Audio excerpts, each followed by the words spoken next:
O Senhor esteja convosco. Ele está no meio de nós. Proclamação do Evangelho de Jesus Cristo segundo São João. Glória a vós, Senhor. Naquele tempo disse Jesus à multidão: Eu sou o pão da vida. Quem vem a mim não terá mais fome. Quem crê em mim nunca mais terá sede. Eu, porém, vos disse que vós me vistes, mas não acreditais. Todos os que o Pai me confia virão a mim, e quando vierem, não os afastarei. Pois eu desci do céu, não para fazer a minha vontade, mas a vontade daquele que me enviou. E esta é a vontade daquele que me enviou, que eu não perca nenhum daqueles que ele me deu, mas os ressuscite no último dia. Pois esta é a vontade do meu Pai, que toda pessoa que vê o Filho e nele crê, tenha a vida eterna, e eu o ressuscitarei no último dia. Palavra da salvação. Glória a vós, Senhor. Ave Maria, cheia de graça, o Senhor é convosco. Bendita sois vós entre as mulheres, e bendito é o fruto do vosso ventre, Jesus. Santa Maria, Mãe de Deus, rogai por nós, pecadores, agora e na hora de nossa morte. Tudo por Jesus. Nada sem Maria. Tudo por Jesus. Nada sem Maria. Tudo por Jesus. Nada sem Maria. Em nome do Pai, e do Filho, e do Espírito Santo. Amém. Podem sentar-se, queridos irmãos e irmãs, tanto você que nos acompanha pela Santo Flow TV, quanto vocês que estão presencialmente nessa capela. Louvado seja nosso Senhor e Salvador Jesus Cristo. Novamente, queridos irmãos e irmãs, boa tarde. Como disse no início, celebramos esta missa de quarta-feira dentro da terceira semana do tempo da Páscoa. O que me chamou a atenção enquanto refleti e preparava a homilia é sobre o desenrolar da primeira leitura. Se vocês repararem, na primeira leitura tem perseguição, funeral, exorcismo, milagre, prodígio e portento acontecendo, e o evangelho se espalhando apesar de tudo isso. E interessante que enquanto preparava esta homilia, o Espírito Santo me lembrou de um conceito filosófico que gosto muito de aplicar e há tempos não falo dele, que se chama pensamento metonímico. Metonímia na língua portuguesa é uma figura de linguagem, e não me refiro à acepção desta palavra referido à língua portuguesa, mas num termo filosófico. Pensamento metonímico é quando você toma a parte pelo todo. É quando você pega um fato, o ignora de todo o contexto e toma aquilo como verdade absoluta. Ora, filosoficamente falando, existe um axioma, e axioma é uma verdade que se prova por si mesma. Por exemplo, um axioma: o todo é maior que a parte. Traduzindo em miúdos, perceba, a sua casa inteira é maior que a sua cozinha, sim ou não? Então perceba que o todo da sua casa é maior do que talvez a maior parte dela, que seja a cozinha. Ok. O que o pensamento metonímico faz é quando eu pego uma parte e a partir daquilo acho o todo. Por exemplo, se eu coloco uma venda nos teus olhos e coloco você para tocar em um elefante, você vai tocar na tromba e vai dizer: puxa, um elefante parece uma coisa meio mole e comprida. Alguém poderia tocar nas orelhas do elefante e dizer: puxa, não, o elefante de fato é uma coisa mais fina e não tão pesada. Alguém poderia pegar no marfim do elefante e dizer: não, mas o elefante é algo pontiagudo. Tudo isso, pensamento metonímico, é quando você pega a parte, isolando-a do seu contexto e acha que aquilo é o todo. Vamos para o Evangelho e o Evangelho não, me permitam, vamos à primeira leitura e perceber como o pensamento metonímico pode atrapalhar a nossa vida de fé. Você percebe que há uma perseguição feita aos cristãos. E essa perseguição, e ninguém gosta de perseguição, que a princípio seria algo muito ruim, é a mola propulsora para levar o Evangelho adiante. Enquanto eles estavam ali, ok, mas quando eles são perseguidos, cada um vai para um canto e começam então a levar a boa nova do Evangelho. Com isso, precisamos ter o mesmo vigor dos cristãos primitivos, ou seja, não importa que sejamos nós os perseguidos, isso não descredibiliza a mensagem do Evangelho e precisamos levá-la a todo canto. Ok, se nós tivéssemos um pensamento metonímico, olharíamos para este Saulo perseguindo os cristãos e, puxa vida, padre, acabou. Perdeu.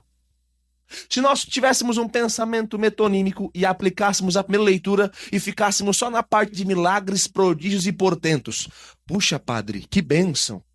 Se tivéssemos um pensamento metonímico e ficássemos apenas pensando na morte de Estevão, padre, que coisa horrorosa. Não vale a pena seguir a Cristo. Agora, vamos olhar um pouco além. Vamos olhar na perspectiva de Deus. Este Saulo, que agora é perseguidor, versículos à frente será o maior instrumento de evangelização que essa terra já conheceu. Se nós olharmos na perspectiva de Deus, a perseguição que nós não gostamos é extremamente necessária para a propagação do evangelho. Se nós olharmos na perspectiva de Deus, as curas, os milagres e prodígios operados por Filipe não se dariam se Filipe, perseguido, não tivesse que sair do lugar onde estava. Então, percebam, queridos irmãos e irmãs, pensamento metonímico. Será que você não tem cometido isso na sua vida espiritual? Você tem focado só na desgraça, só na coisa ruim, só naquilo que te aflige os afetos e de repente não está na hora de, a partir da primeira leitura nessa missa, pedir: Senhor, eu quero enxergar com a tua perspectiva. Porque a minha perspectiva humana não consegue enxergar solução, mas a tua perspectiva divina transformou um perseguidor em um dos maiores apóstolos que nós já vimos. Senhor, eu quero olhar a partir da tua perspectiva, porque eu estou sendo perseguido e talvez precisarei mudar de local. Mas se eu sou um Filipe que, mudando de local, abençoarei as futuras pessoas que encontrarei, Senhor, eu topo a perseguição, eu topo a crise. Senhor, por favor, me dê um olhar apurado para que eu enxergue as dificuldades como instrumentos hábeis em tuas mãos. Porque, irmãos, se cada um de nós fizesse um recorte da primeira leitura, alguns ficariam só com o velório, outros só com os exorcismos, outros, enfim, só com a perseguição. E no fundo, Deus tem um plano tão maravilhoso que para cada problema em nossas vidas, como aconteceu na primeira leitura, Ele tem uma maneira de encaixar do nosso problema as nossas microsoluções que fazem parte de um grande plano que vem das mãos dele. Vamos para o Evangelho, estamos em João capítulo 6. Se tivéssemos pensamento metonímico, ficaríamos com o princípio da multiplicação dos pães. Ponto. Se ficássemos nisso, quer dizer, estávamos com fome e ele nos alimentou. Ok, não. O milagre operado por Jesus em João capítulo 6 serve para preparar o coração do povo à mensagem de que ele é o pão da vida. Ora, queridos, se nós olharmos bem e vamos meditar João capítulo 6 por um grande tempo nessa Páscoa, se nós olharmos bem, João 6 não acaba tão bem. João 6 acaba com muitas pessoas indo embora porque não aderiram à mensagem de Cristo. Gostaram do milagre, se empanturraram de pão, mas não aderiram à mensagem. Será que eu e você não temos um pensamento metonímico? Você tem olhado mais para o quê? Mais para quem? Será que você não tem olhado muito para os seus problemas? E assim, de verdade, igreja, de uma maneira muito tranquila, me permitam conversar com vocês. O teu problema não é fruto de um cochilo da parte de Deus. Ou, enfim, ele saiu de férias e deixou o estagiário tomando conta do céu. Não. O teu problema, a tua questão, a tua dificuldade, ela faz parte de um plano maior, como a perseguição no início da igreja. Pedimos então ao Senhor, nessa tarde, que Ele nos dê paciência, que é a virtude necessária para viver as demoras de Deus. Sim, Deus demorará em nossas vidas. Não porque Ele não tem meios de fazer mais rápido, é porque enquanto Ele demora, Ele nos dá tempo de crescermos em virtudes, extirpar os vícios e ir amadurecendo para dentro, que é a coisa mais difícil. O tempo é implacável com as nossas articulações. Você, há uns 10 anos, andava muito mais, corria muito mais, subia as escadas de maneira muito tranquila e não se levantava da cadeira com dor nas costas. Sim, ou com certeza? Com certeza. Pois é, o teu corpo sempre acompanha o desenrolar do tempo, mas a tua alma não. O teu corpo sente sempre os efeitos do tempo passando, mas a tua alma, talvez ainda na infantilidade e numa mesquinhez, precisa, por meio da demora ofertada por Deus, amadurecer e crescer mais. Por favor, eu queria terminar esta homilia com este pedido.